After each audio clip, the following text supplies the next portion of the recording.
Hello, class 9th. How are you? Hope you all are doing good. Now, children, today we will continue chapter number 11, that is your digestive system of man. Now, in this video, we will discuss about the how the digested food is absorbed by the wall of small intestine, and how this and the process of assimilation, how the that digested food is converted into living protoplasm. Right, now let's start the chapter, that is your digestive system of man. Okay, now next step is your absorption. Now what is absorption? Diffusion of digested food through the internal lining of alimentary canal into the blood and lymph is called absorption, and which takes place where? In small intestine. Right, the very little absorption takes place through the internal lining of stomach. Only what maximum absorption takes place through the internal lining of the small intestine. To bring about the efficient absorption, the small intestine, especially this duodenum and the jejunum, have circular folds to increase the contact surface with the food.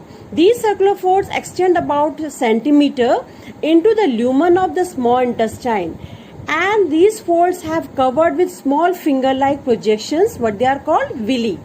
Now these villi increase the surface area considerably, and the villi are about 1 millimeter long.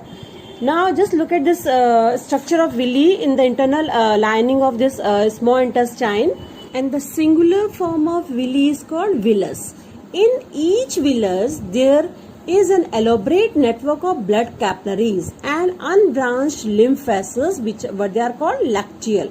Now glucose, fructose, galactose, amino acids and mineral and vitamins from the digested food, they diffuse through the internal lining of ileum into the blood running through the capillary network of each villus. The nutrients marked green here are absorbed by the villus and are transferred to the blood capillaries, right?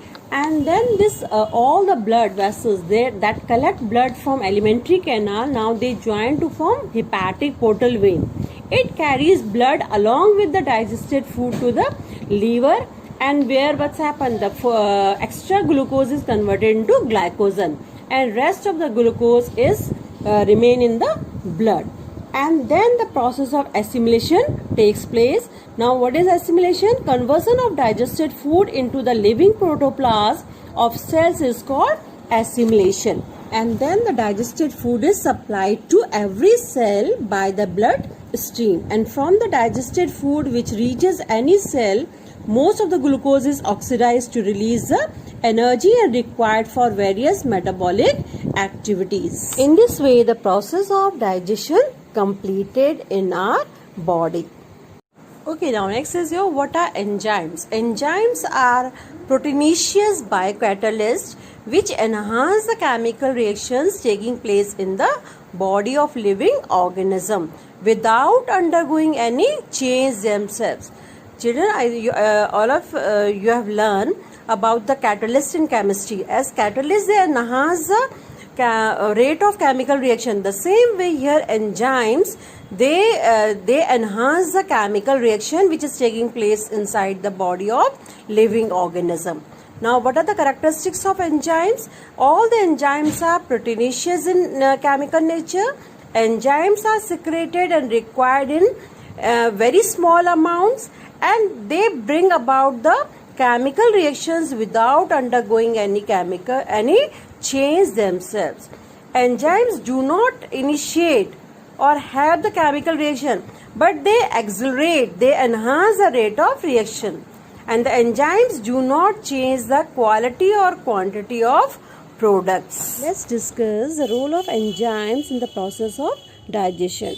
Now first is your salivary amylase is an enzyme which is secreted by salivary gland, which convert starch into maltose and then maltose into glucose. Now next, esophagus, it doesn't secrete any enzymes. Next is your stomach. It secretes gastric juices, and gastric juices contain pepsin and rennin. Pepsin convert proteins into proteases and peptones, and rennin convert this milk protein to para casein.